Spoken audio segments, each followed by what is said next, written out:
sa inyo, dapat natin malaman lahat ng mga anak ng Diyos. Ang power natin ay galing sa Panginoon. Ang Diyos ang source ng ating kapangyarihan. Amen po ba?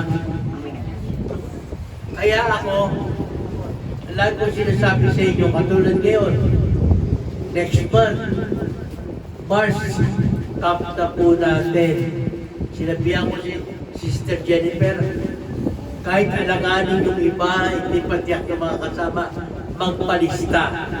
Ayoko kasi kapag pinasarado ko na yung listahan, wala lang hahabol. Sabi ko, tinuruan tayo ng Diyos na manampalataya. Di ba? Ano sabi sa Hebrew? Sabi sa Hebrew, God is the author and the finisher of my faith. Kaya yung faith yun, hindi mo faith ng Diyos yun na inilagay sa puso natin para manampalataya tayo. Lord, ako mahina, wala akong pera, wala akong ganito, problema ako. Pero ikaw, Panginoon, ikaw ay may-ari ng langit at lupa. Ikaw ay isang makapangyarihan. Mayamang Diyos, hindi mo pababayaan ang anak mo. Amen po ba? Kaya sabi ko nga, matakot kayo kapag wala kayong Diyos. Meron kayong tatay na nasa langit eh. Kung yung tatay nyo dito sa lupa, nalimitado ang kanyang kakayahan. Pero yung Diyos, yung Ama natin sa langit, hindi limitado. Lahat ng imposible, kaya niyang gawing posible. Amen po ba? Amen. Ngayon, sabi ko nga kay Sister Jennifer, mag-announce ko pa rin habang may pagkakataon yung mga sasama magpalista. At naniniwala ko, kikilos sa Diyos sa Word of Faith. Sabi ko nga, tingnan nyo na lang itong church natin. Dating walang bubong, hindi naka-aircon, hindi naka-tiles. Ngayon tiles na, may aircon na. Sabi ko nga, tayo ba gumastos? Hindi. Gumamit ang Diyos sa ibang church at pinagpala ang church ng Word of Faith. Amen po ba? Alam po yan na Brother Gatlo. Kahit si Brother Tono, alam niya to. Umuulan sa labas, umuulan dito sa loob ng church. Wala kami bubog na maayos. Alam niyo na yung hirap na dinaanan dito. Pero hindi nang pabayaan yun. Sabi ko nga, ang Diyos, pinahihintulutan niyang mangyari sa atin yung mga mahihirap na bagay. Para ano? Para lumakas yung pananampalataya natin sa Kanya. Para hirapan ako. Para hindi tayo mawala ng tiwala sa Diyos. Dumarating yung problema sa buhay, hindi naman kahit hindi ka pa Kristiyano o Kristiyano ko na, sa lahat ng tao dumarating ang problema. Pero ano sabi ng Bible sa 1 Corinthians, binibigyan niya tayo ng lalabasan sa problema natin. Di ba? 10:31 ba yun? 1 Corinthians 10:31? Pakibasa ba? 1 Corinthians 10:31?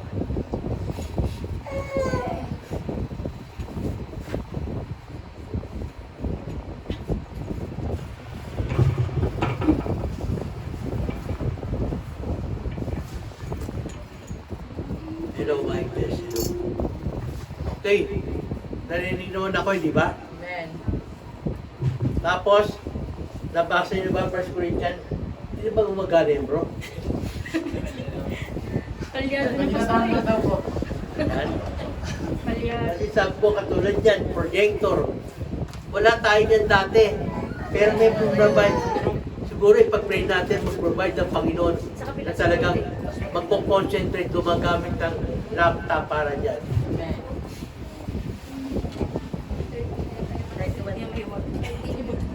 1 Corinthians 10:31. Hello.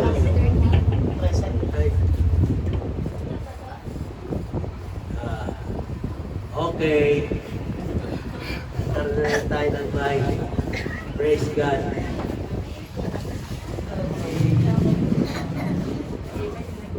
Hindi. Si brother ma, malakas sa boses mo. Pakibasa mo. 10:13 po. 10:13 Wala ba yun? pang pagsubok. O yun, sige. 10:13. Wala pang pagsubok na dumating sa inyo na hindi naranasan ng lahat ng tao. Tapat ang Diyos at hindi niya ipahihintulot na kayo subukin ng higit sa inyong makakaya. Sa halip, pagdating ng pagsubok, bibigyan niya kayo ng lakas upang mapagtagumpayan iyon. Amen. Ako kaya kong patutuhanan yan. Si brother ako kaya patutuhanan yan. Dumating kami sa hindi natin yung naranasan, yung maestro kayo. Ako maestro ako, hindi ko na nagagalaw to. Ito na lang nagagalaw ko. Ito hindi na. Pero nakakalakad pa rin kami, nakakapagsalita. Naranasan ko yun. Kasi itong katawang ito, kaya nga sabi ko sa iyo nung una pa lang huwag kayo masyadong titingin sa mga pogi, sa mga magaganda. Tignan nyo kung meron bang Kristo yan sa puso nila. Meron ba Diyos yan? Kasi kapag meron Diyos yan, maging anong klase na mukha meron ka, mamahalin ka niyang tapatan. Hindi ako naniniwala, sabi nung araw, sabi ng mga magulang ko, ganito na lang anak, kasawa ka na lang ng duling. Bakit? Kasi kahit bumagyo, umaraw, lagi sa'yo nakatingin yan. Hindi luminipat ang tingin yung mata niya, sa'yo na lang na sa'yo. Pero hindi tayo, sabi mo tayo, huwag tayo maniwala sa pogit maganda. Ang tignan ninyo, may Kristo ba yan sa puso niya? Kapag may Diyos yan sa puso niya, tandaan nyo, magiging matapat ang pag-ibig niya sa'yo. Hindi ka niya lulukohin, hindi ka niya pagpapalit sa iba. Tandaan ninyo, kumukupas ang ganda, kumukupas yung bago, nagiging luma. Ako nga dati, sabi ko, ako hindi na yata kung bagay mukha ko, ganda na yata ako kapogi.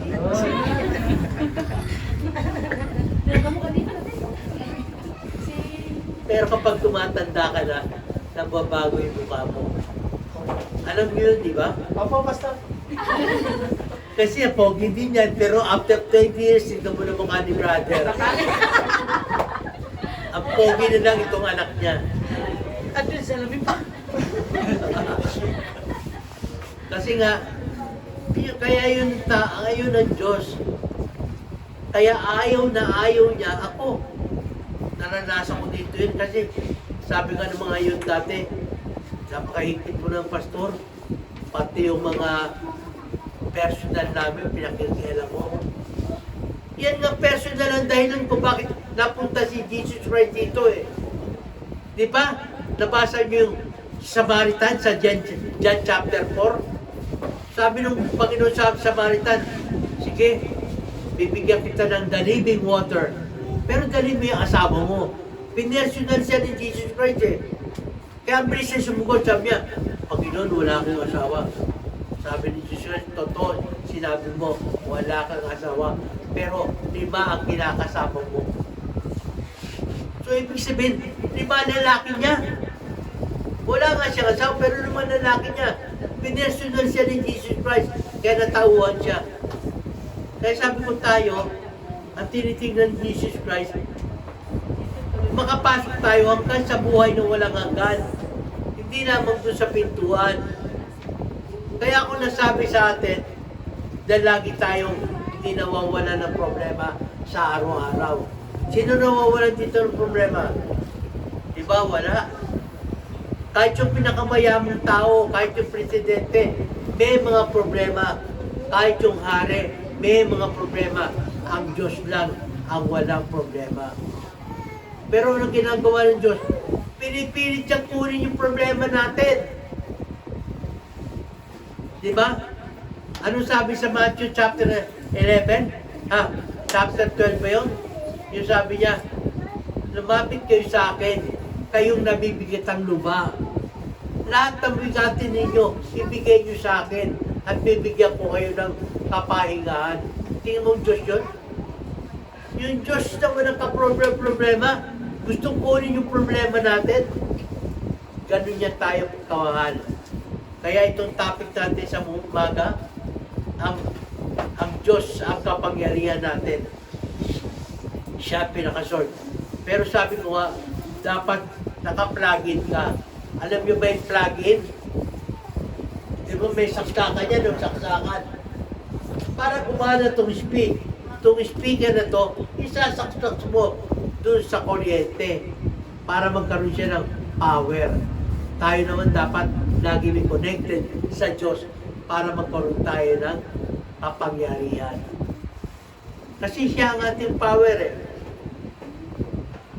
Buksan natin 1 Corinthians chapter 8 verse 6.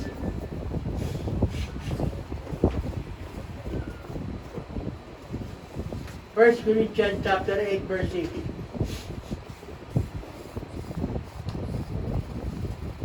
Namnamin natin kung sino ba ang Diyos natin.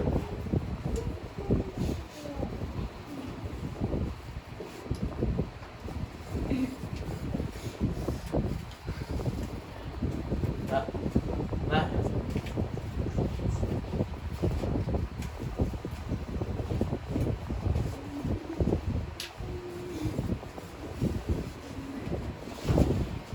Ay, yun.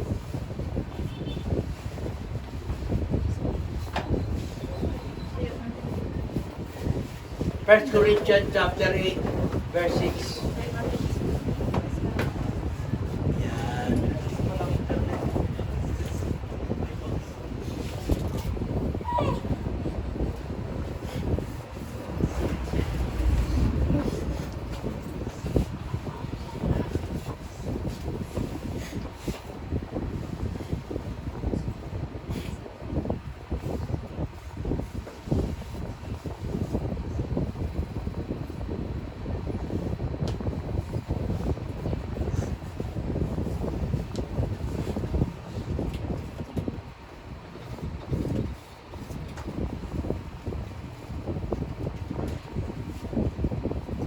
Sige, basahin mo na lang.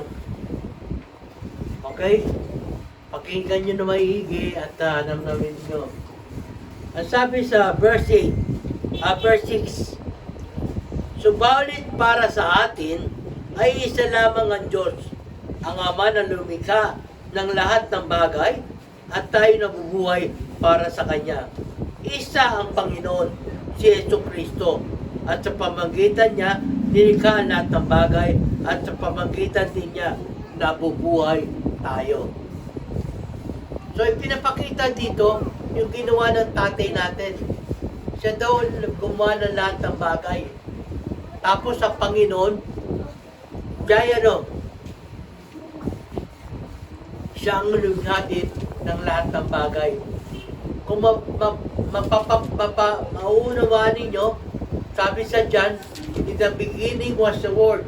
Nang pasimula ay ang salita. And the beginning was the Word, and the Word was with God.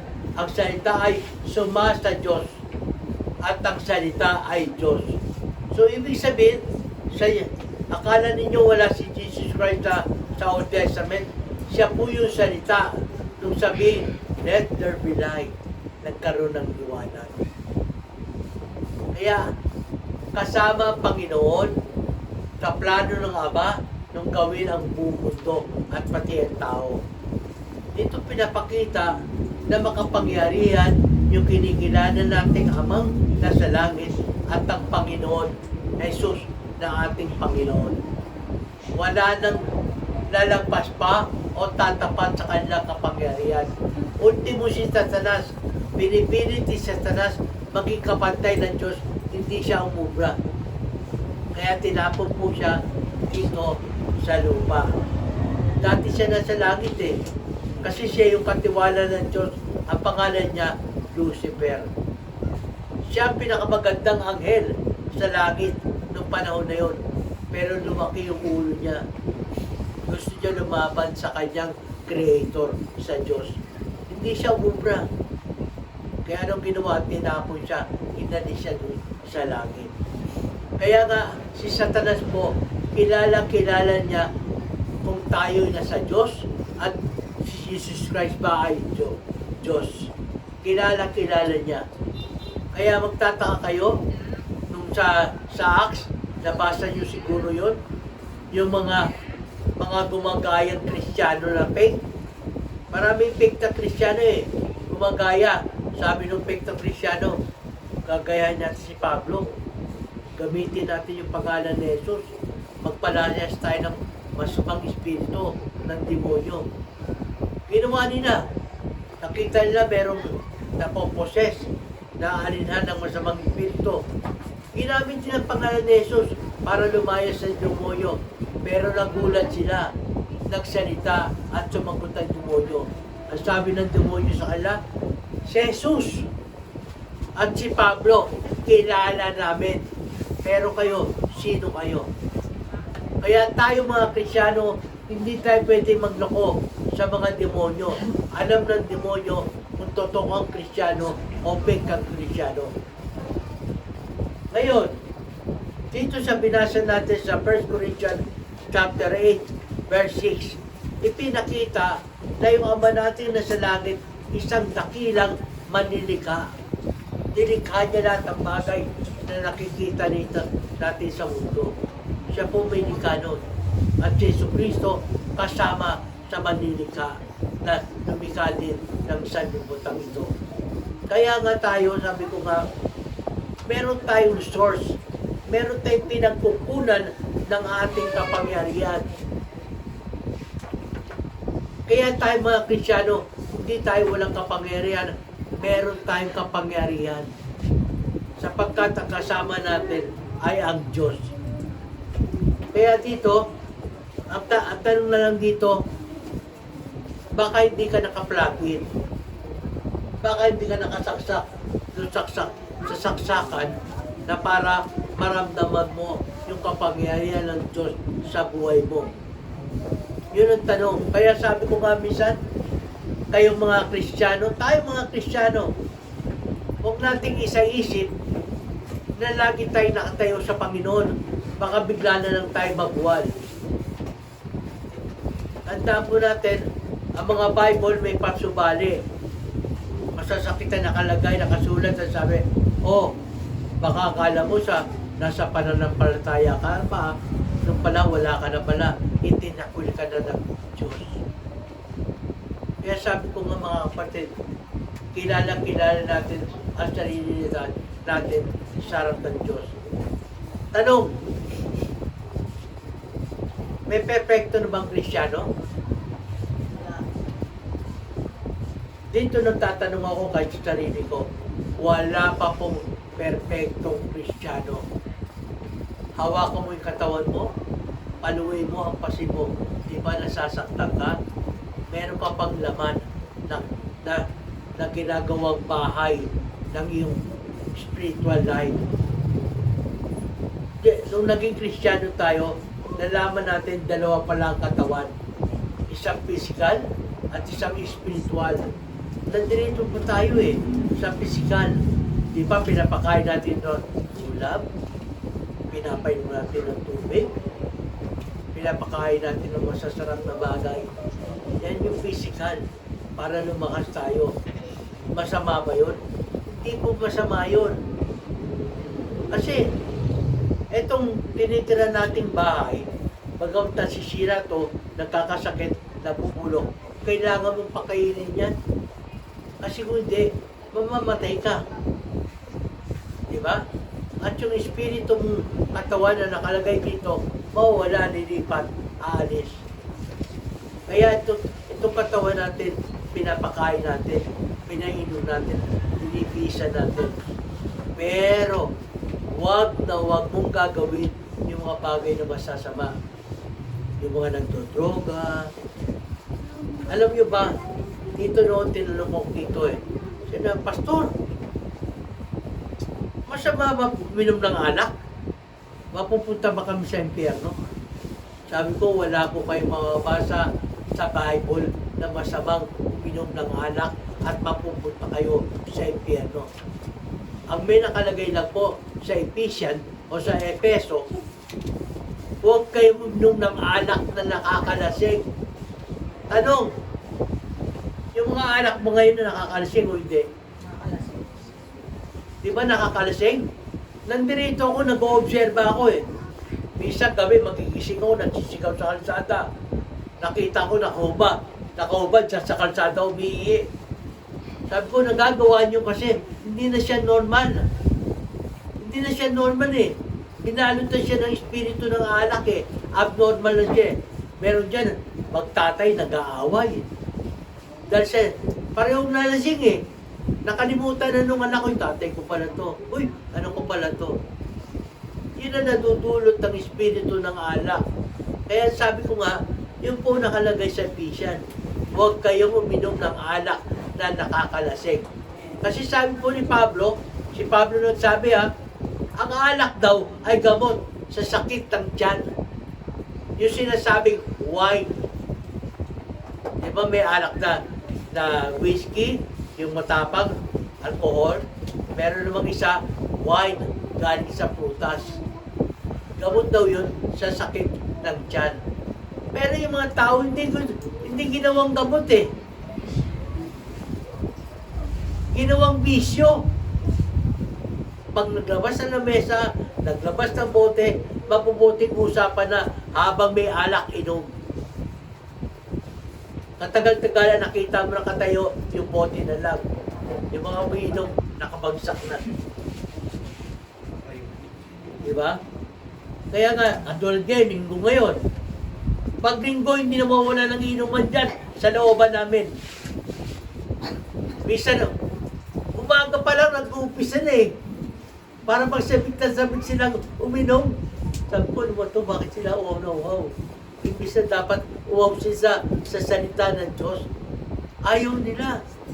Tuwan-tuwa sila pag may alak. Ang usong alak pa naman dito, Red Horse. Dati, Emparanay. Emperador. Diba?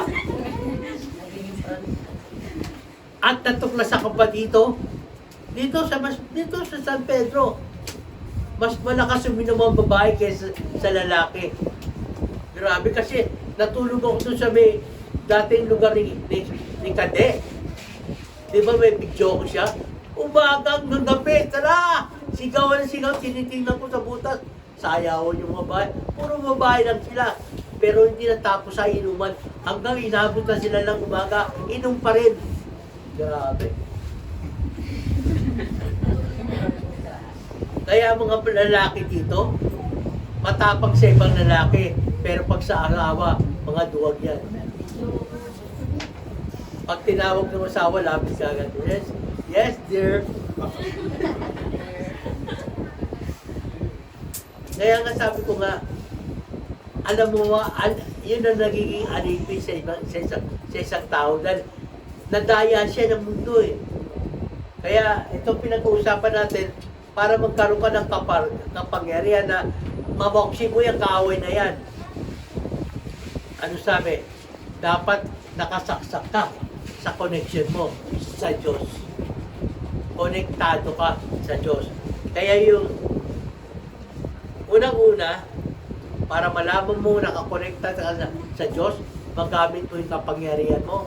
Kasi binigyan tayo ng kapangyarihan, pero walang bisa sa'yo. Alam mo ba, nagbigay ang Panginoon ng kapangyarihan bago siya makit sa langit? Sabi niya, sa pamamagitan ng pangalan ko, palayasin mo sa mga espiritu, pagalingin mo yung may sakit. Alam nila lahat yan. Pero ba't walang gumagawa? Wala silang power eh. Kaya unang-una, para magkaroon ng power, dapat marunong kang manalangin. Manalangin ang unang-una. Kasi, ang sabi po ng isang Kristiyano, a prayerless Christian is a powerless Christian. Sa Tagalog, ang isang Kristiyanong hindi marunong manalangin, walang kapangyarihan. Amen po ba? Amen. Kasi hindi ka pababayaan ng Diyos mo eh. Kapag lagi kang kumakausap, tinatawag mo siya sa panalangin. Hindi ka niya pababayaan. Unang-una ka. Sabi ng anak ko, yung Mateo 6:33, hindi binigay yun para sa ibang tao. Binigay yun para sa mga anak ng Diyos. Yung Mateo 6:33. Nasabi doon, unahin niyo muna ang Panginoon. Yung seek ye first the kingdom of God and His righteousness, and all these things shall be added unto you. Tingnan mo, walang tiniraan Diyos ha.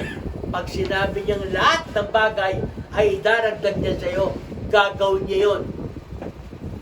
Habang nandito tayo sa lupa, alam ng Diyos na kakain tayo tayong papalit tayo ng time. Alam ng Diyos, lalo na ang titiran, alam niyang magbabayad tayo ng kuryente, ng tubig, ng bahay. Alam ng Diyos yun.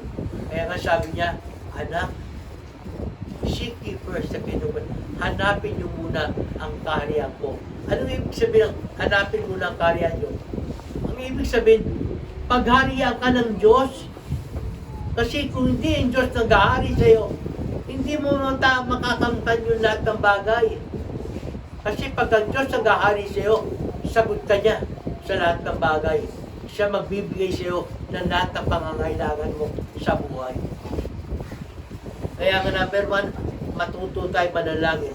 Anong kahalaga ng panalangin? Buksan natin yung Acts chapter 12. Anong kahalaga ng panalangin sa mga anak ng Diyos? Acts chapter 12.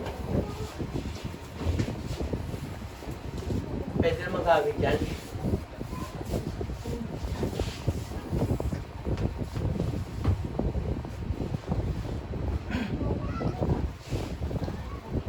Acts chapter 12, 5 hanggang 11.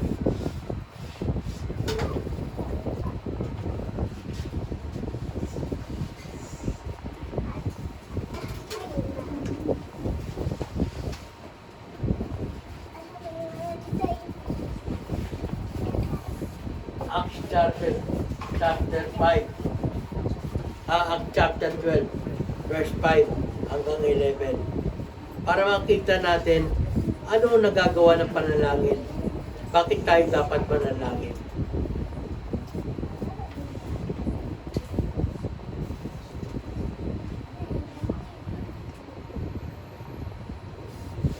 Karoon na ba ng depression natin?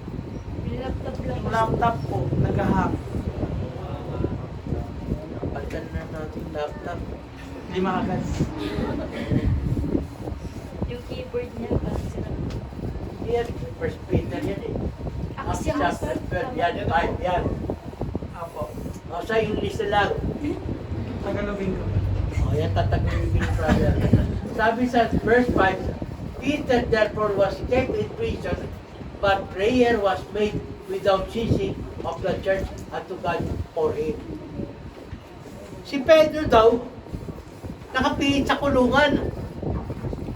Kasi noong panahon na yan, inabot si Pedro ng gabi sa paghuhusga ng hari. Kinaumagahan, bukas ng umaga, pumutulan na siya ng ulo. Kasi ayaw ng hari yung Kristiyano eh.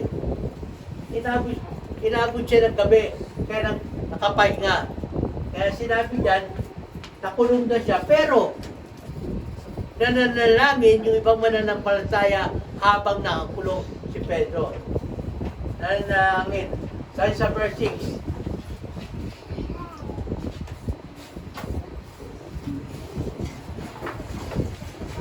verse 6 na tayo.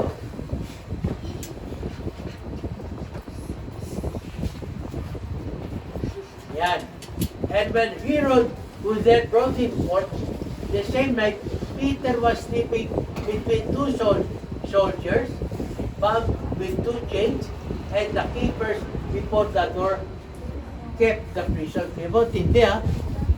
Parang gano'n katinding kriminal si Pedro. Bukod sa nakakulong na po si Pedro, may bantay na dalawa, nakakadena pa. Para talagang hindi makatakas. Nakakulong ka na sa kulungan, rehas, kinadena pa yung kamay mo, yung paa mo, may bantay ka pang dalawang guwardiya. Ganun katindi tingnan mo. Kasi si Pedro, tinignan ng hari, matindi niyang kalaban. Kasi Kristiyano. Na, verse 7, gusto ko makita niyo yung ginawa ng panlalangin. And behold, the angel of the Lord came upon him and light shined in the prison. he smote Peter on the side and raised it up, saying, Arise up quickly, and his chains fell off from his hand. So ngayon dumating yung mga anghel, nagliwanag sa kulungan ni Pedro. Ginawa ng anghel, kinalapit siya si Pedro, kasi tulog eh. Gising ka na. Gising ka na. Bisita ako. Gising si Pedro. Sinabi, gising na, tayo ka na. Yung mga kadena niya, nagkalasa ng pusa. Tignan nyo, nagkalasa ng pusa. Sa verse 8,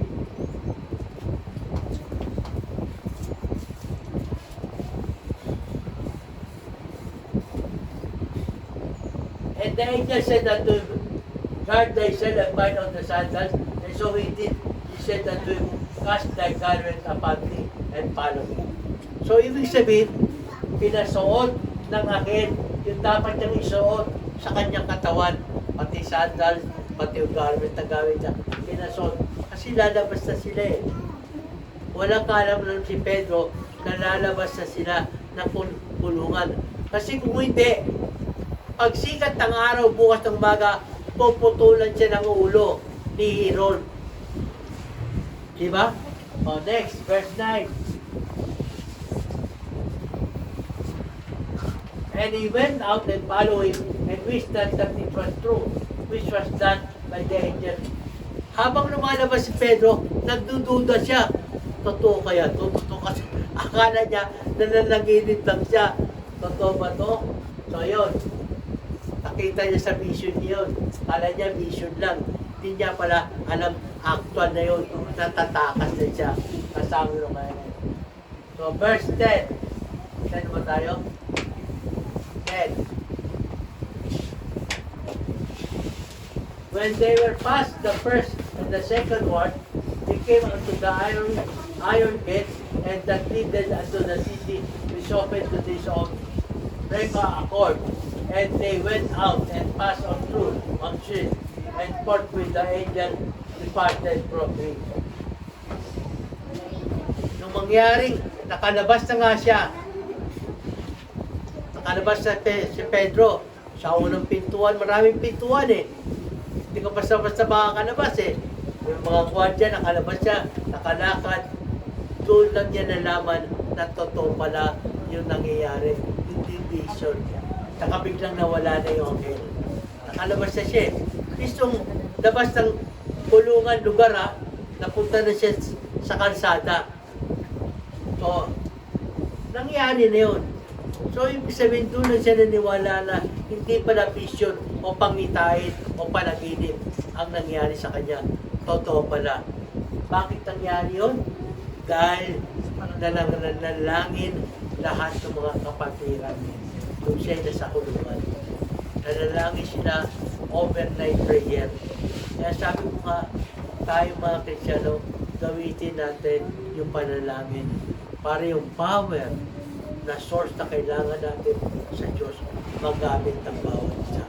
Kaya ako, alam mo ba, hindi ko sinasabi na tayo ay panalangin sa isa't isa. Pero sabi ko, dapat mismo tayo, mismo ako, matutong manalangin. Ilang beses mo pinapakain ng katawan mo? Physical body mo. Si bro, alam eh, ilang beses pinapakain niya katawan mo? Bakit lumaki na kanyan? Lampas sa 3 times a day. Diba? Nagpas sa 3 times a day niya pinapakain. Tanong, ilang beses kayo manalangin, mga kapatid?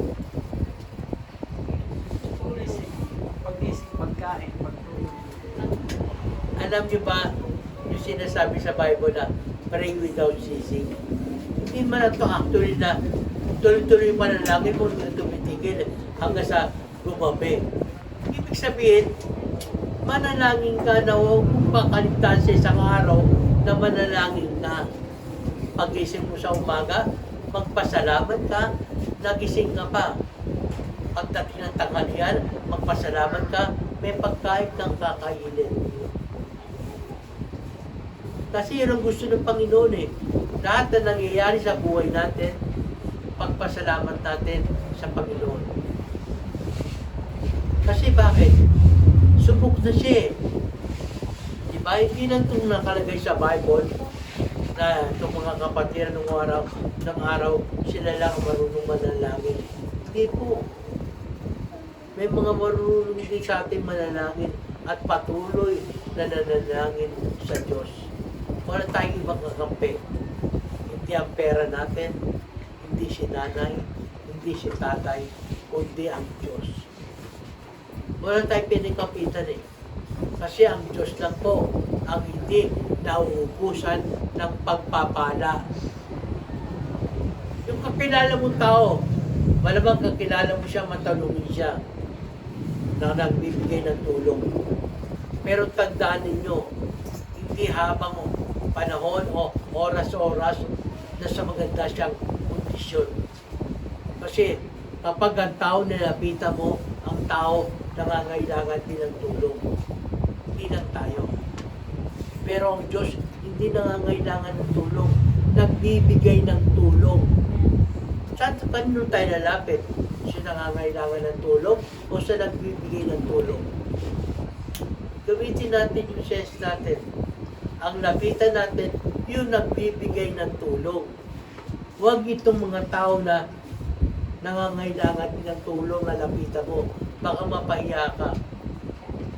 Baka mamaya, masumbat pa. Masabi mo, nung panahon na wala ka, tinutulungan kita. Ngayon nung wala ako, lumapit ako sa iyo, hindi mo ako tinutulungan. Gusto ba ng Diyos yun? Hindi gusto ng Diyos na malumpat. Ay gusto ng Diyos kapag tumulong ka sa kapatid mo, huwag mong isusumbat. Kasi pag ginawa mo yan, susumbatan ka rin ng Diyos sa ginawa niya sa buhay mo. Ganun ng Diyos eh. Kaya nga sabi ng Diyos, kung hindi ka marunong mong patawad, hindi rin kita patatawarin. Tama o mali? Masakit yun. Alam natin ang Diyos ay pag-ibig. Ang Diyos ay mapagmahal. Pero kapag hindi ka marunong magpatawad, hindi ka rin niya patatawarin. So, common sense lang, di ba? Kung hindi ka marunong tumulong, tutulungan ka ba ng Diyos? Kaya tayo, mga kapatid, ang binubuhay sa atin ng salita ng Diyos ay maging tulad tayo ni Kristo. Dapat matuto tayong manalangin kasi every day of our life, meron tayong mga kailangan ihatid sa Diyos. At gusto nating matanggap sa Diyos. Kahit sa mga anak ko, sinasabi ko yan, anak, gusto mong pagpalain ka ng Diyos? Pagpalain mo yung papa mo. Matuto kayong tumulong sa kapwa nyo na wala kayong hinahangad na ganti. Na wala kayong hinahangad na pagdating ng oras, pag lumapit ko sa'yo, bigyan mo rin ako ng tulong. Walang ganun. Basta tumulong ka, ganti ka, o hindi ka gantihan, ang Diyos ang gaganti sa'yo. Amen po ba? Amen. Doon tayo umahanap ng ganti sa Diyos. Kaya kita mo pagka nagbigay, anong sabi natin? God bless you mo, sister. God bless you mo. Ang Diyos ang magpapala sa lahat ng ipinibigay mo sa kapwa mo. Lalo na dito sa church. Alam ng Diyos eh, yung mga nagbibigay ng konti, nagbibigay ng marami, alam ng Diyos. Pero tinitignan niya yung puso natin kung papaano ninyo ibinibigay ang inyong binibigay sa Panginoon. Tandaan nyo ha, mga mat, hanggang ngayon, 10% pa rin sa Panginoon. Pero sa gobyerno, ilang percent na ang interest. Pero sa Diyos, hindi tumaas yung pagbibigay. 10% pa rin niyang hinihingi yung para sa Kanya. Bagamat sa Kanya lahat, pati buhay natin. Siya may-ari. Pero hinihingi niya lang sa atin 10% ng inyong kinita, ng inyong na nakuha para ibigay sa church. Dahil yung church, ibigay ng Diyos, siya mamahala sa inyo. Sa inyong mga pagkalusugang espiritual. Kaya nga sabi ko nga, kung alam nyo lang ang Diyos hanggang ngayon, hindi niya tinitignan kung gaano kayo kayaman. tinitignan niya yung puso mo. Ikaw ba ay cheerful giver? Sabi mo sa sarili mo, I am a cheerful giver. Ngayon tanong, alam niyo ba ibig sabihin ng cheerful giver? Pag sinabing cheerful giver, masaya kang nagbibigay, hindi ka umiiyak. Ito na nga po yung time ko. Ang hirap po bitawan. Alam niyo ba yung istorya niyan? May lumapit sa pastor eh. Sabi niya, Pastor, magkano ba talaga ang tithes na ibibigay para sa Diyos? Sabi ng pastor, 10%. After 10%. Kung kumita ako ng 1,000, magkano sa Panginoon? 100. Ay, ang liit lang pala. Kawawa naman ang Diyos ko. Pag kumita po ako ng 10,000, 1,000, ang liit pa rin. Nung kumita na siya ng milyon, nung kumita na siya ng milyon, magkano 10% ng 1,000,000? 100,000. Diba? Sabi niya, parang ayoko ng bitawan ito. Ang laki na. Pero hindi niya nakita yung malaking pumasok sa kanya. Tinignan yung maliit na ibibigay niya sa Diyos. Tandaan ninyo, mahirap kayong pagtiwalaan sa malaking bagay. Gusto ng Diyos pagkatiwalaan tayo sa malaking bagay. Gusto niyo lang puro sa maliliit na bagay kayo pagkatiwalaan? Wag. Kasi hindi gusto ng Diyos eh. Gusto mo ba anak, hanggang dyan ka na lang sa 20 pesos? Na 30 pesos? Ayaw ba kumita ng malaki? Andiyan po ang sikreto para yumaman ka. Maging cheerful giver ka para sa Panginoon. Amen po ba? Yun ang pangalawa, manalangin ha. Una. Doon tayo sa pangalawa na.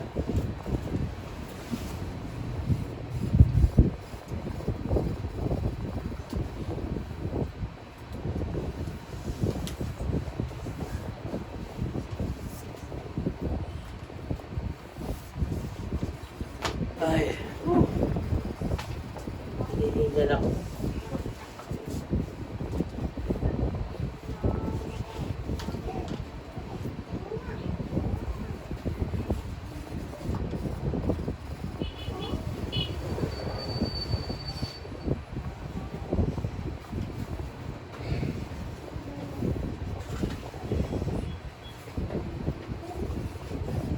Yung pangalawa po,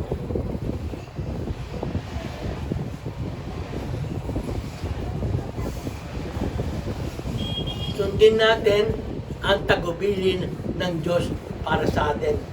Paano natin malalaman na may tagubilin ang Diyos sa atin? Siyempre magbabasa ka ng Bible.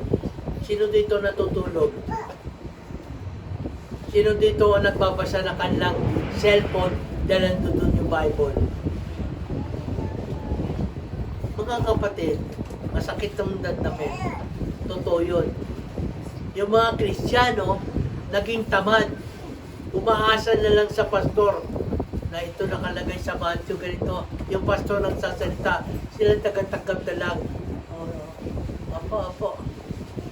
Ayaw nilang magbasa ng Bible.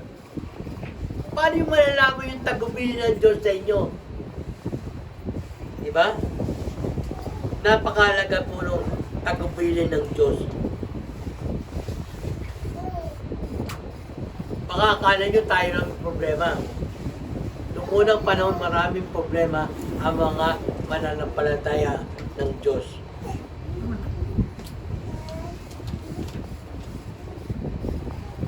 Punti mo si David. Kaya si David, alam niyo ba si David matapang na tao pero umiiyak, natatakot, binuduwag. Kasi bakit? Hindi lang yung kalaban niya, yung ibang tao, kalaban niya mismo yung anak niya. Yung anak niya humahanting sa kanya para patay niya yung tatay niya si Haring David. Di ba? Nung palang kumikilos ng kaaway sa pamilya. Kaya tayo pa rin sila. Baka akala mo masyadong matatag ang pamilya mo. Hindi mo pala alam yung pamilya mo, nagkakaaway-away na pala. Pinapasok na pala ng galit, ng espiritu ng galit sa mga puso nila. Wala na yung pag-ibig. Kaya pag nag-aaway sila, para magkakaibang tao na sila. Lalo na kapag nasa influensya sila ng alak. Lalo mahirap na silang pipilin. Si Haring David, ganun din. Pero wala siyang nilapitan, kundi ang Diyos.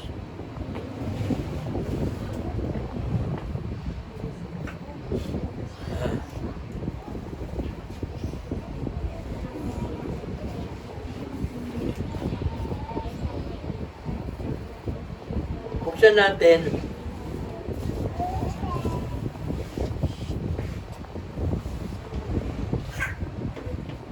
sa 1 King, verse 7, chapter 17, verse 2. 1 King 17, verse 2 to 6. Tignan natin kung anong himanang ginawa ng Diyos dito sa propeta niyang si Elias. Matinding problema kasi ang nangyari ng panahon na yon. Nagkaroon ng tagutom sa buong Israel. Nagkaroon ng tagutom. So, ibig sabihin, walang mabila ng pagkain. Hirap talaga sila. And the word came unto him saying, verse 3,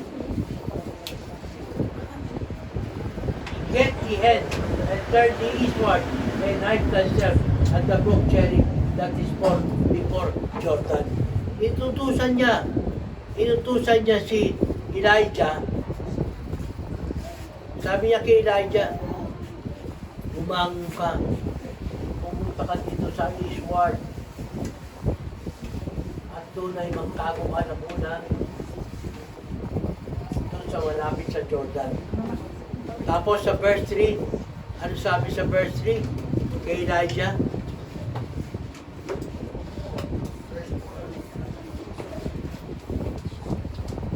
Verse 4 na pala. And it shall be that thou shalt drink of the brook, and then commanded the raven to feed thee her. Sabi ng Panginoon, lupa sa bati si inom, at ang ibon. Anong klaseng ibon? Yung raven. Yung raven po, yan po yung ibon na magnanakaw. Yung raven, ang karakter niyan, ibon na magnanakaw. Yung raven. At papakainin ka ng uwak. Uwak yan eh. Yung raven, uwak. Ang magpapakain kay Elijah, uwak. Ang magpapainom kay Elijah, yung batis na malapit sa kanya, tinataguan. Next, verse 5. And so he went did. And so he went and did according unto the word of the Lord, for he went and dwelt. And dwelt by the brook Cherith that is before Jordan. Sumunod po si Elijah sa tagubilin ng Diyos. Tingnan nyo ha. Sumunod si Elijah sa tagubilin ng Diyos at tagpunta siya doon sa may batis na sinasabi ng Diyos. Pumunta siya doon. Tingnan nyo na nangyari ha. Verse 6. Verse 6.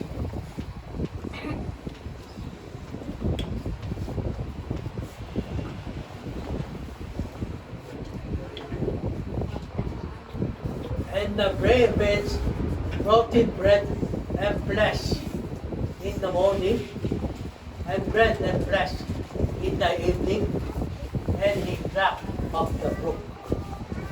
Kasi ninyo ha, dinadalan siya ng raven ng uwak sa umaga ng pagkain, ng tinapay at ng karne.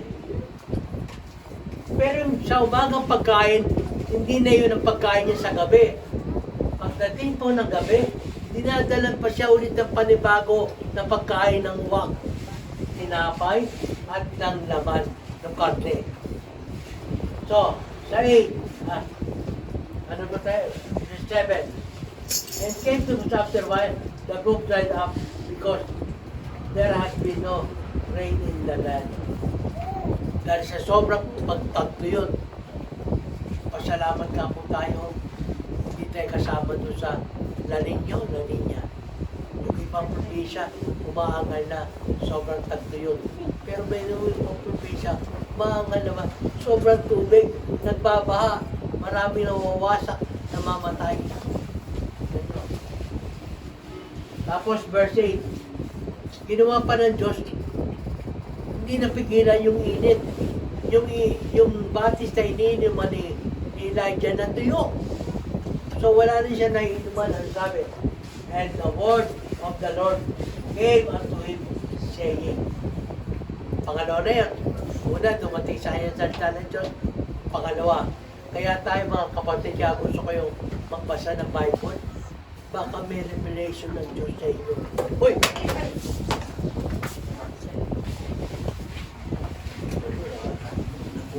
Kala ko 1-3. Pati tuloy yung mga nagigising. Ha? Kala ko 1-2. Balik, pati yung mga nagigising.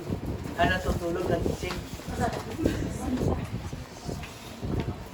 Kaya sa buhay natin, katulad ng kay Elijah, ganun po. Kaya sinasabi ko nga, matuto tayong magbasa. Matuto tayong magbasa ng Biblia para makita natin kung anong gusto ipagawa ng Diyos natin sa mga buhay natin. Sabi ko nga, maaaring ngayon, hindi mo kailangan dahil tagdad ka na maraming pagpapala, pero magbasa ka pa rin. Para may dumating man sa'yo, hindi ka mataranta. Meron kang Diyos na lalapitan at alam mo kung paano ka lalapit sa Kanya. Kaya, nakita natin, verse 8, nagsalita ulit ng Diyos. So sa verse 9,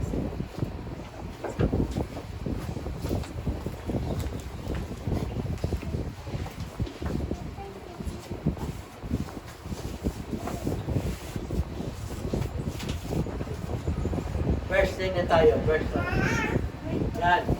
Arise, get thee to Seraphat,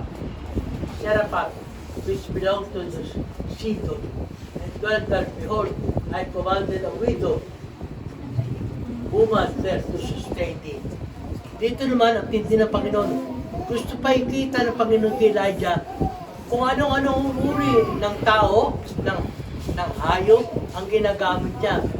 Ngayon, ginamit niya rito, yung babaeng widow. Sa Israel po, pag sinabing widow, matinding kahirapan ng isang babae.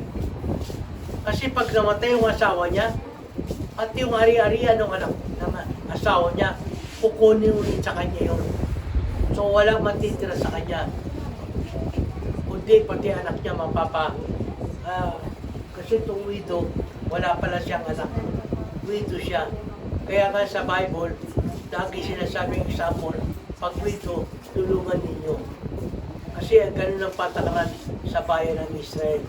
Pasalamat mo tayo, hindi mo tayo Israel. Tayo po yung mga Gentiles. Kapag Israel kayo, band kayo sa kautusan ng mga Israel. Ganun ang mga Israel eh. Kapag Israel ka, namatay ang asawa mo, pati yung ari-arian ng asawa mo, kukunin sa'yo. Mag-isa kang naaalis at walang tutulong sa'yo. Kaya kita mo, doon siya inutusan ni Elijah lumapit sa widow. Kung ikaw si Elijah, lalapit ka ba? Mahiya ka siguro. Lalo ang katawan mo kasi katawan ni Brother Jonathan. Laki-laki na katawan, lalapit siya. Hingang mo sa babaeng malo na walang anak na mahirap. Oy, sabi ng Panginoon, pakainin mo daw mo. Bigyan mo ko ng tubig. Oh, ang laki na katawan mo. Bakit ka ng buto mo? Diba? Makakumuha ka ng pamalo, paluin mo si Brother Jonathan. Naloko mo ba ako? Pero nangyari po kay Elijah. So, basahin natin. Verse 10. Anong ginawa ni Elijah? Verse 10. So he arose and went to Seraphat, and when he came to the gate of the city, behold, the widow woman was there gathering up sticks, and called to her and said, fetch me, I bring thee a little water in a vessel that I may drink. Talagang ang bait pa ni Elijah eh. Pagpunta niya doon, Nakita niyo yung babaeng widow. Namumulot na maliliit na kahoy. Gagamitin niya panggatong. Siguro, meron siya lulutuin. Ito naman si Elijah, wala nang natatabigiya. Nakita mo pa yan ito, kailangan ko sabihin. Talagang nilapitan niya yung babae. Sinabi niya, hindi mo ba akong bigyan ng tubig? Nalalangin ako para makainom ng tubig. Sabi niya, pwede mo ba ako bigyan ng tubig? Hindi mo to ha. Tubig lang muna hinihingi niya. Pwede mo ba ako bigyan ng tubig? Verse 11.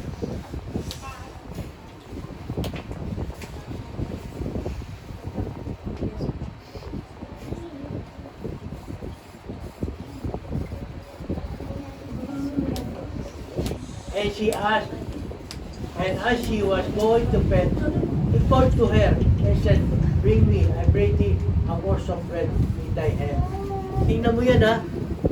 Pumayag din babae sa tubig.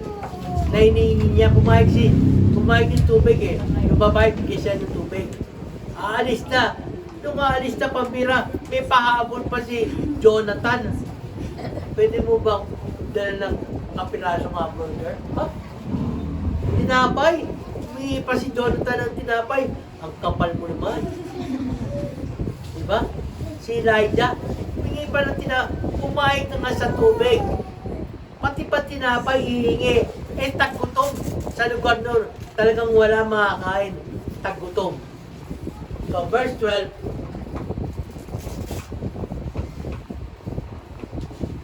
And she said, as the Lord thy God liveth, ang tindi ng babae, no? Kaya nagsalita to yung babae ng patigasan kay Jonathan, eh. Ano mo ba? Habang yung Diyos mo nabubuhay, alam niya, ano sabi? I have not a cake, I have not a cake. Wala ako kahit kapirasong cake. Tapos, but a handful of meal in the barrel. Pero meron siyang lalagyan, natitirang konting harina sa lalagyan. And a little oil, konting langis, para pag-ano nga doon.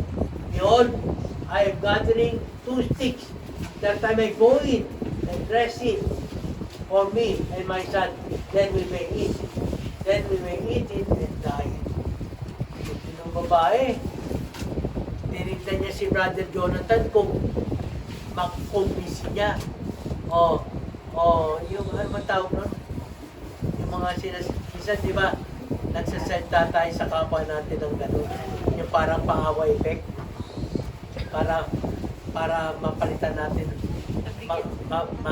mabago yung kanyang damdamin. Hindi na bago yung damdamin ni Brother Jonathan. Pinakinggan na yung babae, sabi ko, sige, okay. Pagkaluto mo, wala na kayo luto, mamamatay na kayo na anak nyo. Hindi sinabi ni Brother Jonathan, ayaw na ako bigyan, uling pagkain nyo na pala. Hindi sinabi ni Brother Jonathan. Ang sabi ni Brother Jonathan, verse 13. Tingnan nyo sinagot ni Brother Jonathan.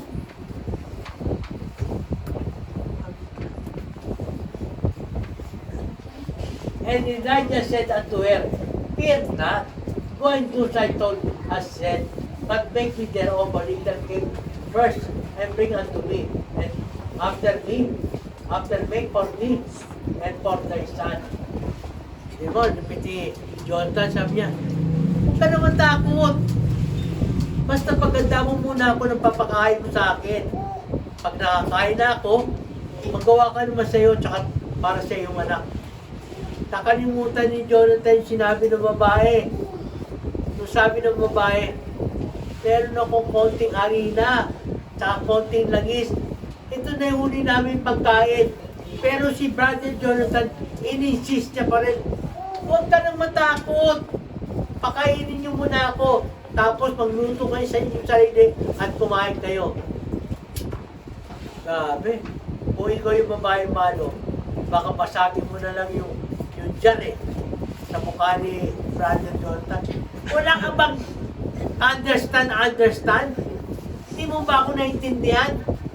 konti na lang itong pagkain namin para sa akin, saka sa anak ko. Tapos nito, matutulog na kami, patay na kami. Kasi wala naman kakain bukas. Pero Brother Jonathan, bakit kaya ganun katindi yung senta ni Jonathan? Pirnat, pakainin muna ako, tapos pagluto kayo ng para sa inyo.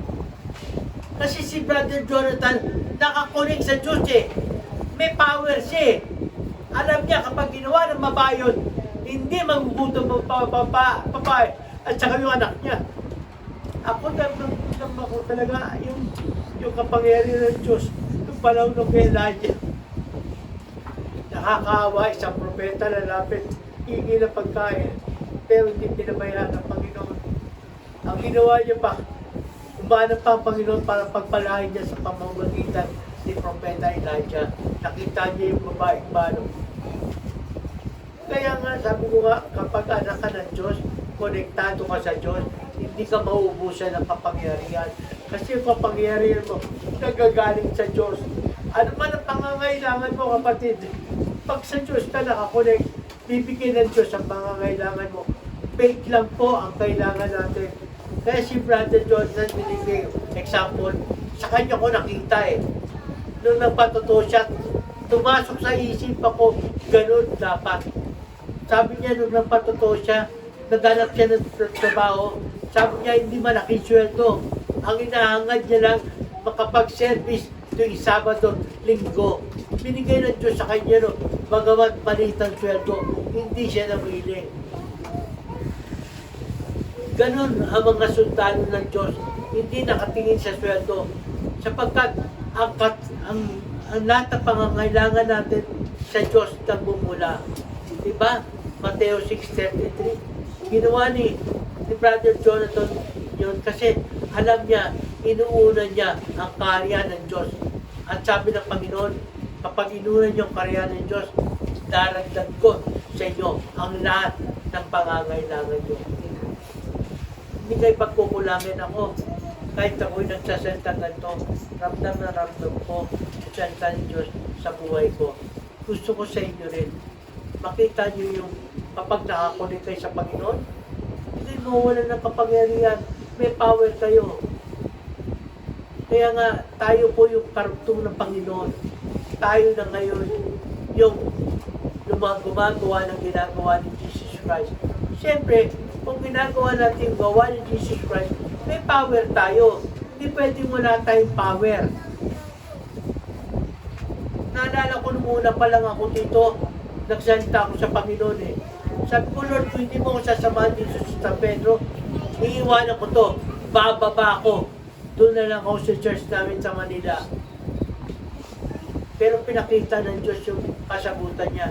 Nag-open siya ng Bible, nag-open door siya dito. Alam mo, ilan lang kami?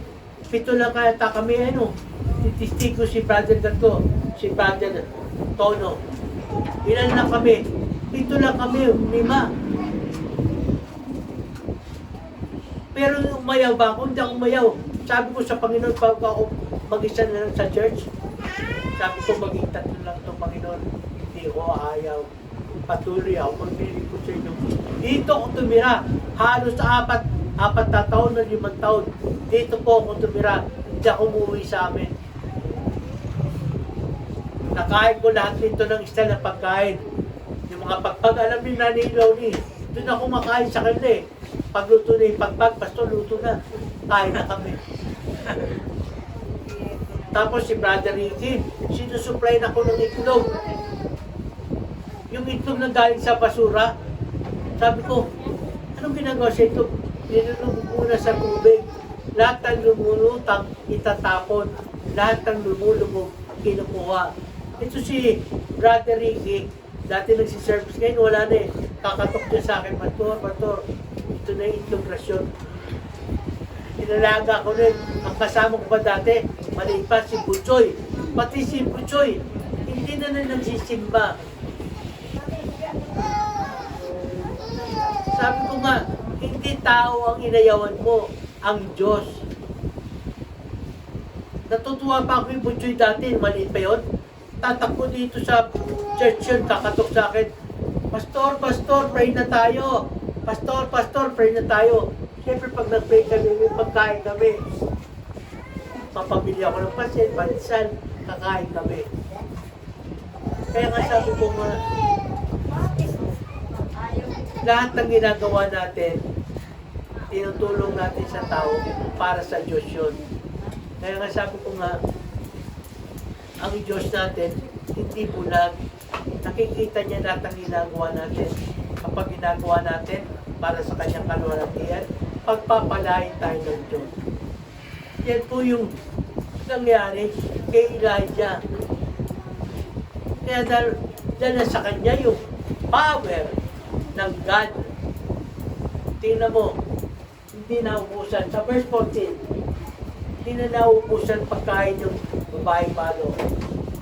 For thus says the Lord God of Israel, that from the barrel of milk shall not waste, and neither shall the curse of oil fail until the day that the Lord sendeth rain upon them. Hindi ang haba ng tagtuyo. Pero habang tagtuyot, hindi na naubusan yung nalagyan ng harina ng babae, pati yung nais niya, nung pinakain niya si Elijah. Hindi na naubusan. Hanggang kailan?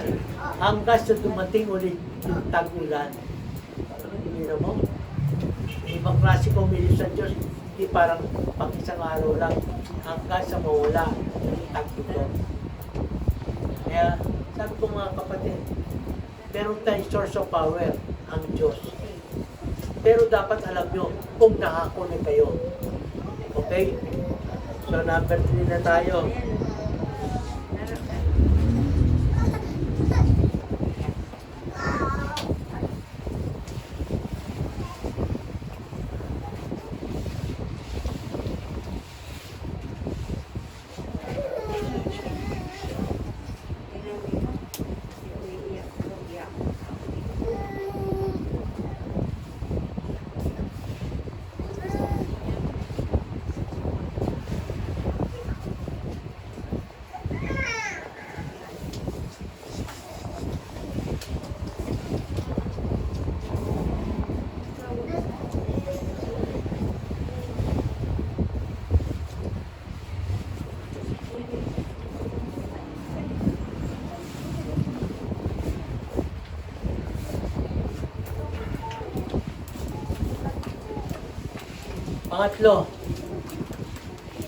Pangatlo, bakit ko kayo sinasabi nung nandito pa ako, sinasabi ko sa inyo, magsimba kayo. Napakahalaga po ang magsimba sa araw ng linggo. Alam nyo ba, kaya ako nag-example ng mga kapatid natin dito, para maranasan yung totoo ang nangyari sa kanila. Si Brother Gatlo, dati nung araw, kahit linggo, nandoon yan sa tambakan, nagtatrabaho, nangangalaykay. Pero talaga sinabi ko sa Panginoon po, kapag may Diyos kayo, 6 na araw lang ang binigay ng Diyos sa kanyang mga anak para magtrabaho. Ang isang araw ay ngayon para sa Diyos. Kaya nagulat kayo kay Brother Gatlo, hindi na nagsatrabaho pag-araw na linggo. Ibinibigay niya sa Diyos. Inutom ba siya? Inutom ba si Brother Gatlo? Kaya nga sabi ko, mga kapatid, kapag anak ka ng Diyos, hindi ka niya pababayaan. Dito sa pangatlo na to, napakalaga yung pag-aaralan natin. Sambahin ang kanyang kamahalan. Alam mo ba ang source ng power natin ng Diyos? Kailangan natin siyang sambahin. Kamahalan natin siya. Diba? O yung mga tao nga, gano'n ang respeto sa hari, tinatawag na, mabuting kamahalan. Long live na kamahalan. Ginagano ng mga tao ang Diyos pa kaya ang source ng ating kapangyarihan. Kaya dito, makikita natin ano nangyari nung matutong mag-praise and worship, magsumumba ang kanyang mga tao para sa kanya. Anong ginawa ng Diyos? Buksan po natin yung nangyaring ito sa Old Testament.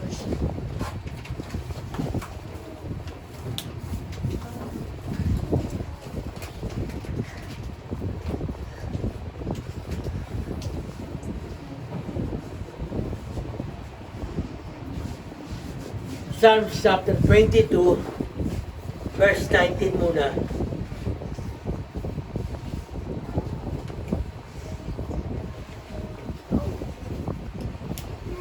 Psalms 22, verse 19. Ito. But be not thou far from me, O Lord, O my strength, haste to help me. Sabi ng motor, nung nagsulat, huwag ka lumayo sa akin, Panginoong Diyos. Huwag mo kong layuan. Tulungan mo ko.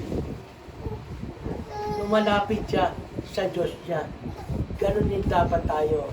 Verse 20.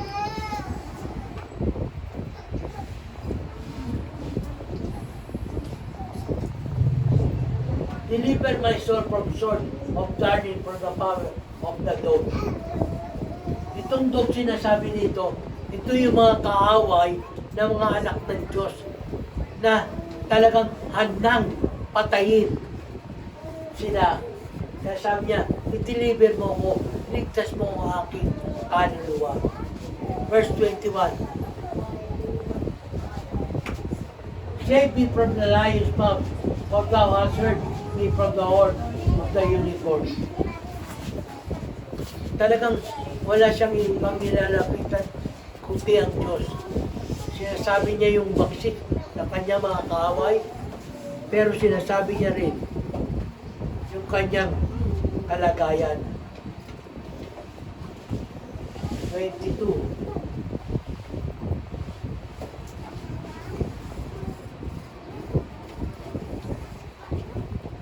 I will declare thy name unto brethren in the midst of cooperation. I will praise thee. Alam niyo ba kung sino yan? Yan yung sinasabi ko niya sa inyo, si Haring David. Siya po yan. Pag umathan siya, nagkaroon siya ng takot. Maraming umahanting sa kanya. Diba? Kaya nagsalta si David, I will declare thy name unto my brethren in the midst of the congregation will I praise thee. Kaya sabi niya, tinawag yung kanyang pinamamahalang Israel. Sabi niya, i-declare kita sa kanilang Panginoon. Itataas kita sa harap na itong mga mananampalatayang ito. Talaga sa gitna nila sa pagbubuli kita at pupuli. Sabi ni David. Na verse 23.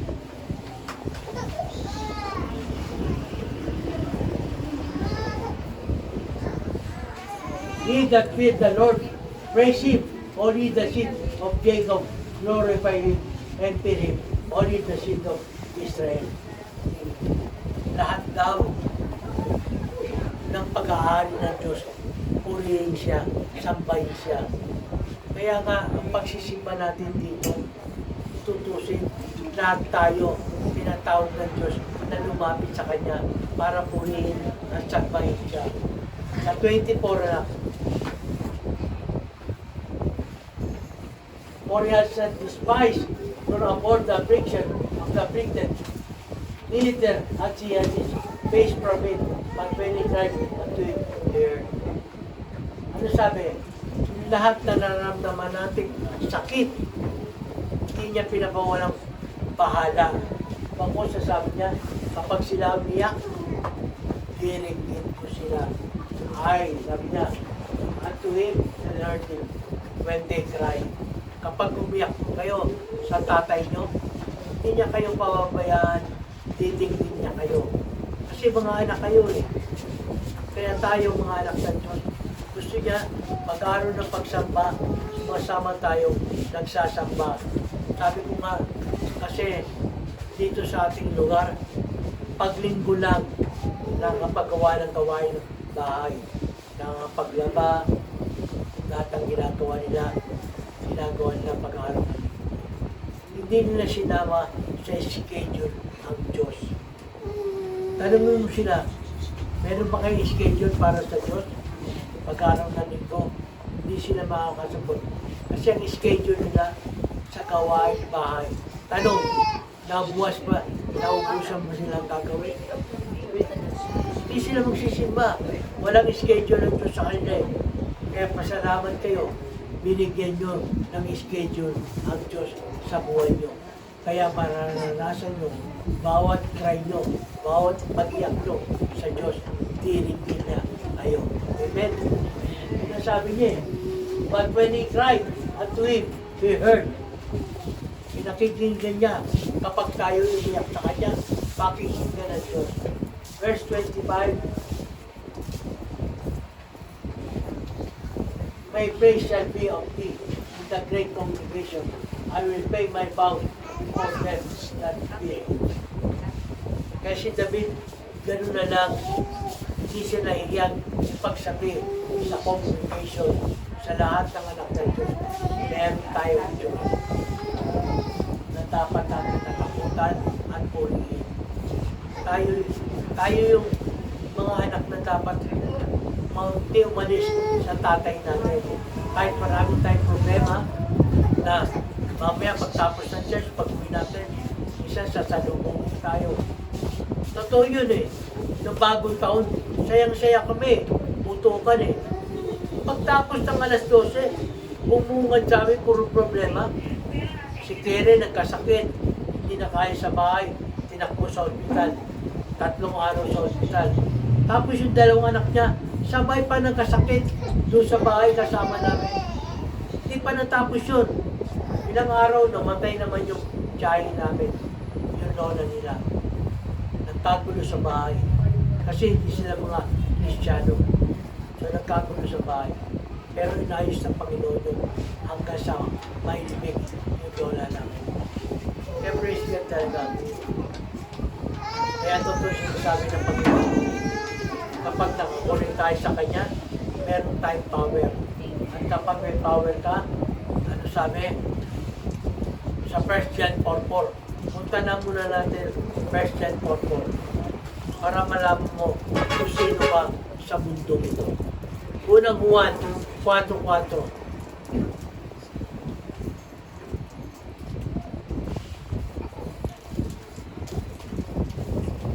Sabi dito, 1 John 4:4, Ye are of God, little children, and have overcome them, because greater is He that is in you than he that is in the world. Kita mo sabi ng Bible yun. Sabi niya, kayo'y sa Diyos, kayong maliliit o kayong mga anak ng Diyos. Sa Diyos kayo, pag-aali kayo ng Diyos at napagtagumpayan ang niyang mga tao na yan. Because mas makapangyarihan, greater is He sa Diyos. Mas makapangyarihan ang nasa iyo kaysa nasa mundo. He that is in the world. So, ibig sabihin, yung nasa atin, huwag niyong maliitin. Mas makapangyarihan po yan dito sa mundong ito na nag-aari. Huwag po tayo matakot sa kanila sapagkat tayo ang tatay natin yung may control ng lahat na hanggang ngayon nakaupo sa kanyang trono sa kalangitan. Amen po ba? Punta na tayo sa pang-apat.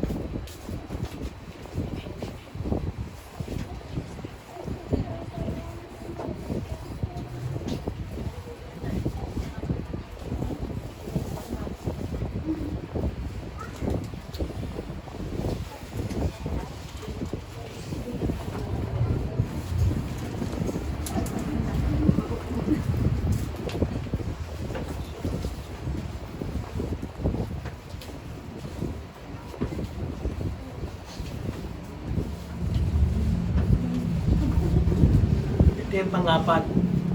Dapat kapag anak tayo ng Diyos, meron tayong na-expect. Meron tayong na-anticipate na darating sa atin.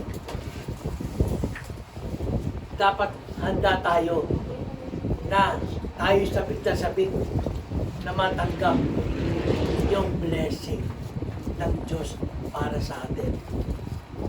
Lagi-lagi yung araw-araw ng buhay natin, meron tayong blessing na dapat asahan sa Diyos na ating pinaglilingkuran. Amen po ba? Amen. Kayo ba yung maasa sa blessing ng Diyos nyo? Dapat po. Kasi po, yun ay nakalaan para sa inyo. Hindi po para sa akin. Lahat po tayo merong pagpapala na blessing na galing sa Diyos natin.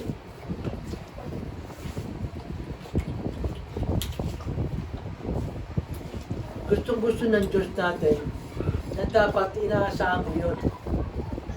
Inaasahan mo yung blessing mo araw-araw na darating sa iyo at matatanggap mo. Hindi mo ibabaliwala.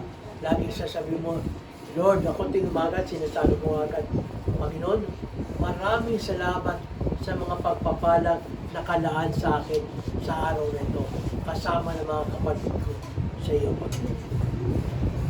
Noong umaga, nagpe-pray ako ng gano'n.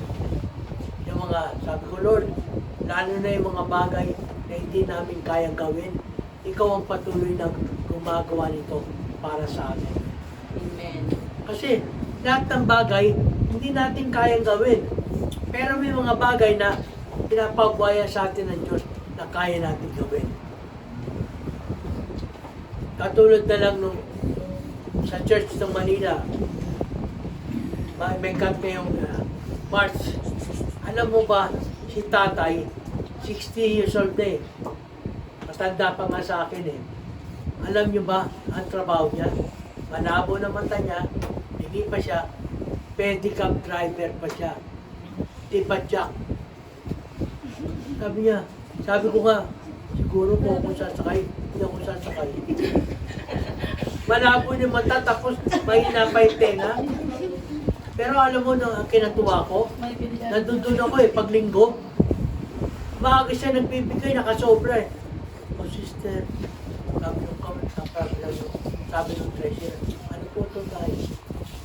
Yung pulong kabayaran ko sa camp. Hindi siya nagbabayad. Kala mo nakakamagkano siya? Mag 2,000 na. Kasi ang ambaga nila, 2,000. Tayo ang hinihingi ko lang yung makakaya. Lalo na yung mga nagtatrabaho, tag-1,000 ang hinihingi ko. Sponsor. Kasi yung ilalabas yung pera, hindi kis pastor mapupunta eh. Mapupunta rin sa inyo yan. Kasi sabi ko, kasi sa pupuntahan natin, gusto ko nga makasama kayong lahat sa camp para na magkaroon kayo ng personal encounter sa Diyos. Para makita ninyo anong himula, ano bang himala meron sa Diyos na pinaglilingkuran natin. Kasi sabi ko nga, kung hindi tayo naniniwala na may Diyos, tayo na yung kaababa. Tayo na yung taong nabubuhay na walang kapag-asa. Kaya sabi sa Bible, kung dito lang sa lugar nito o sa mundong ito, naniniwala kang kay Jesus, hindi mo pinapaniwalaan yung buhay na walang God. Buti pa, kumain ka na ng masasarap. Minom ka na, dahil bukas mamamatay ka. Kaysa mamatay ka na hindi mo naranasan yung kumain ng masarap, sa impyerno ka rin pala pupunta. Kaya si Pablo, tahasan magsalita, masakit. Si Pablo may sulat nun eh. Sa 1 Corinthians chapter 15 yata yun. Pag binasa niyo yung 1 Corinthians chapter 15, mababasa mo yan eh. Kaya si Pablo, hindi nagpapaligoy-ligoy pag nagsasalita. Direct to the point. Ang gusto niya, hindi mo lang dapat dito sa lupang ito maranasan si Kristo. Kundi hanggang doon sa buhay na walang hanggan, maranasan mo ang Panginoong Jesus. Amen po ba? Kaya dito sa pangapat, buksan natin Isaiah 30, verse 18.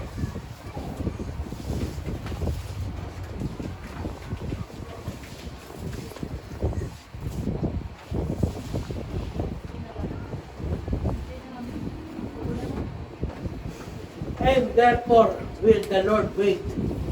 Then he will be gracious unto you. And therefore will he be exalted, that he may have mercy upon you. For the Lord is a God of judgment. Blessed that they that wait for him. Diba? Ang Diyos natin, matindi talagang maghatol. Pero mapalad tayo kapag inaantay natin yung Diyos natin na gagawa ng mga bagay na magaganda sa buhay natin. Diba? Sabi ko nga, isa may lumapit sa tao. Lalo kapag election, uy, lapit tayo sa ganito, nanalo para mabigyan tayo ng konting tulong. Isa paglapit mo, at tagal-tagal mo nakapila, pagdating sa'yo, wala na eh. Wala ka man lang nakita. Pero sa Diyos, hindi ka mawawalan at hindi ka mauubusan. Laging meron siyang nakalaan para sa iyo. Amen po ba? Yan pinapakita na ina-expect natin lahat ng mga gandang bagay na ibibigay ng Diyos sa atin. Dako na tayo sa pumuli. Itong pamuli, dapat daw tayong magala sa Diyos na ating pinaglilingkuran.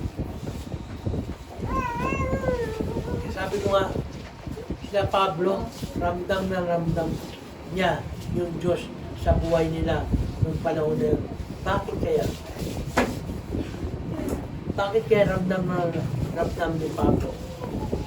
Sino gusto maging Pablo dito? Kaya yung gusto niya ba si Pablo? Habang nangangaral, nilalati ko. Habang gumagawa ng mga sulat na nababasa natin, nakakulong siya. Matindi po ang dinanas si Pablo. Nandiyan sumakay siya ng barko. Papuntang Masbate, binagyo. Lumubog yung barko. Pero nabuhay si Pablo. Napunta siya sa mga gubat. Ang daming bitin. Ibang klaseng bitin. Pinagkakagat si Pablo. Ano ginawa ni Pablo? Pinagpag lang ng ganun. Pero hindi namatay si Pablo. Diba? Kaya sabi ko nga, kapag kayo ay konektado sa Diyos nyo, huwag kayong matakot kung saan kayo pupunta. Alam nyo ba, lagi ko sinasabi sa inyo, kung saan kayo naroon ng pagpapala. Kung nasa Pilipinas ka, nasa Pilipinas ang pagpapala. Kung nasa Saudi ka, nasa Saudi ang pagpapala. Bakit? Kasi nandudoon ka eh. Ikaw talaga yung pagpapala eh. Hindi yung Saudi. Ikaw mismo yung pagpapala. Kita mo ano ginawa ni Elijah? Sabi niya sa babae, sige na, huwag ka naman takot. Magluto ka na, pakainin mo muna ako. Saka ka magluto ng para sa ito. Diba? Kapag anak ka ng Diyos, wala kang takot. At tulad ni Elijah. Talagang handa kang magbigay ng tulong. Kasi lahat ng tulong ay bibigay mo, magpapalahay yung tao na yan. At hindi lang yung tao, pati ikaw na nagbigay ng pagpapala. Kaya tayo mga Kristiyano, huwag kang malungkot pag nabawasan yung ang gastos mo na ibigay mo sa tulong sa Panginoon. May sinabi yung Panginoon eh. Proverbs 19:17. Ewan ko lang kung hindi ako nagkakamali. Proverbs 19:17.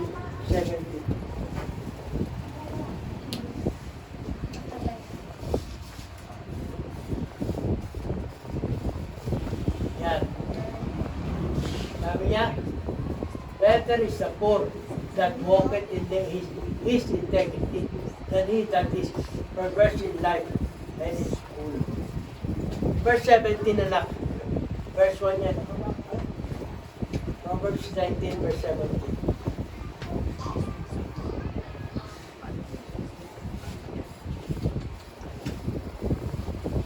Yan. He that pity upon the poor, and then unto the Lord, and which he has given, will he pay him again. Alam niyo ba yung sabi ng Panginoon dyan? Ikaw, na tumutulong sa mahihirap, nagpapautang sa Diyos. Pero mo, nung tumulong sa mahirap, nakautang ang Diyos sa iyo. Kaya sabi niya, babayaran naman kita sagad. And He will pay it again. At babayaran ng Diyos yung ginawa mo sa mahirap. Amen po ba? So, yung ginawa mo sa kapwa mo, hindi baliwala sa Diyos yun. Dahil nakautang ng Diyos eh. Ang Diyos ayaw na ayaw magkaroon ng utang. Allergism yan eh. Kaya sabi niya, babayaran niya kagad. Sa pamaganda, sa Hebrew 10, sa Hebrew 16. Tignan sa Hebrew 16 ha. Bagamat walang author yung Hebrew, pero isa si Pablo sa sumulat ng Hebrew. Hebrew 6:10.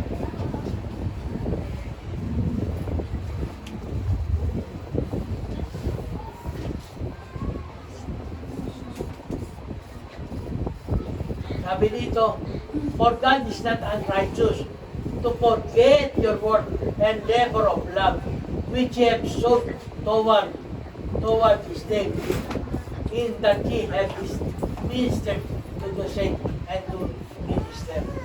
Ibig sabihin, sabi ng Panginoon dyan sa wikang Tagalog, hindi daw makakalimutin ang Diyos na makakalimutan niya yung ginawa niyong mabubuting gawa sa kapwa mananampalataya. Kaya sabi ng Panginoon, yung ginawa ninyo, gagantihan ng Lord Diyos sa buhay ninyo.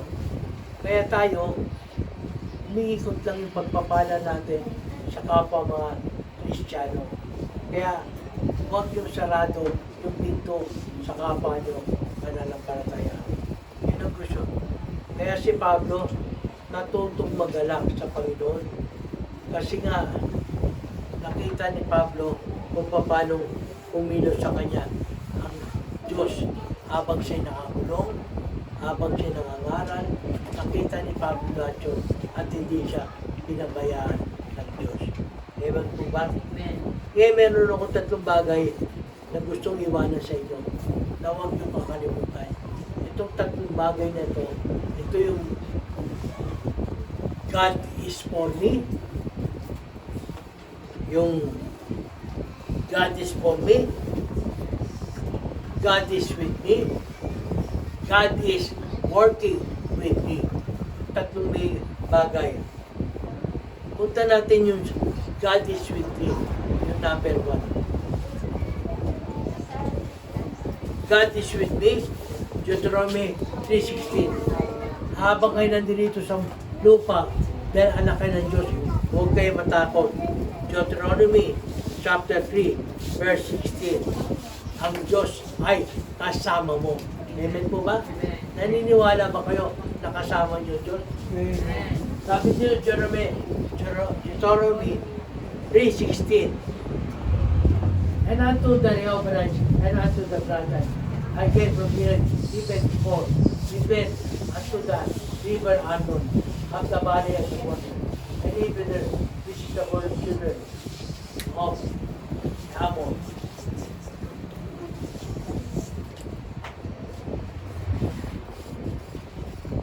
Sa Roman 8:31, para mas maliwala. Romans chapter 8:31.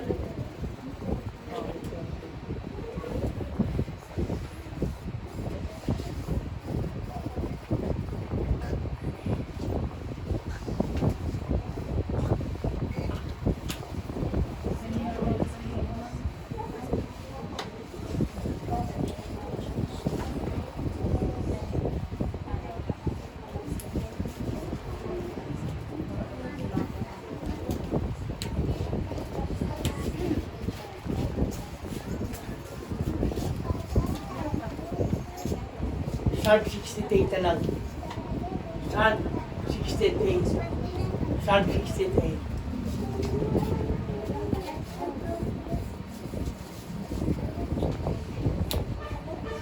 Doon muna tayo, kasama natin ang Diyos. Yan. 16:8. Psalm 16:8.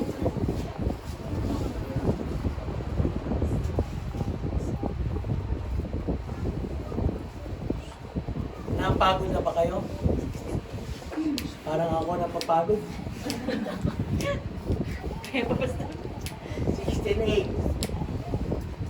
Ano mo na, paano mo na sabi, ang Diyos ay kasama mo?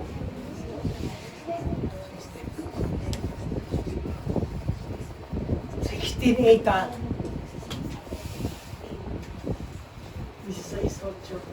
Maayos din natin yung laptop na yan. Mura na lang laptop eh. 35,000, 40,000. Kaya ng ating Panginoon yan. 50 ako dito eh. Ay, suklit ko. Kunin pa yan. Oh, 68. Sabi ng Panginoon, I have set the Lord always for me because He is at my right hand, I shall not be moved.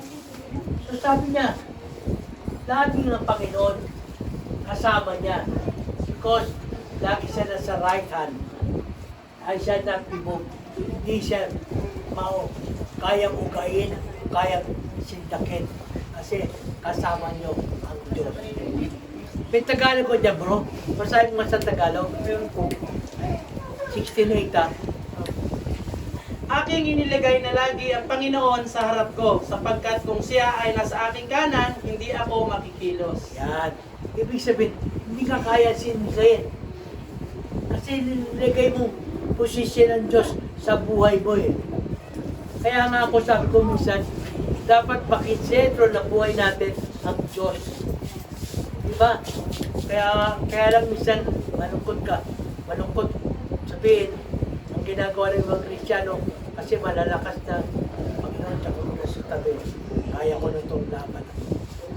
Kung kaya ko itong laban ito, pinatatabi ng Panginoon. Hindi dapat gano'n. Maging mahina ang labanan, maging malaki ang labanan, dapat lagi mo siyang kasama para sigurado ang tagumpay mo. Amen? Tandaan nyo na, 16. 16:8. Oh. Number 2, yung tinatawag na God is for me. Number 1 to, yung kanina, 16.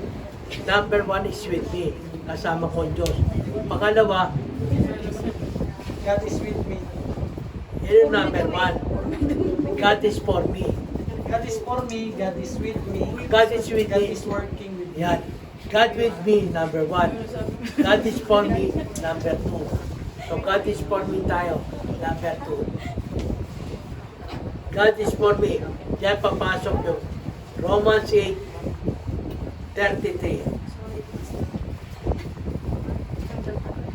Pag ang Diyos daw ay nasa sayo o para sayo. Pag ang Diyos ay para sayo, ano sabi? What shall we then say to these things? If God is for us, who can against us? Diba? Napakaganda na sinabi. Kung ang Diyos nasa sayo, diba? Sino pa kaya nalaban sa'yo? Wala na. Para silang sumipa sa tulis. Wala kang katalo-talo. Lagi kang tagumpay. Amen po ba? Last, number 3, God is working in me. God is working with me. Ang Diyos daw, kasama mo gumagawa. Ano sabi sa Philippians 2:13? Philippians 2:13.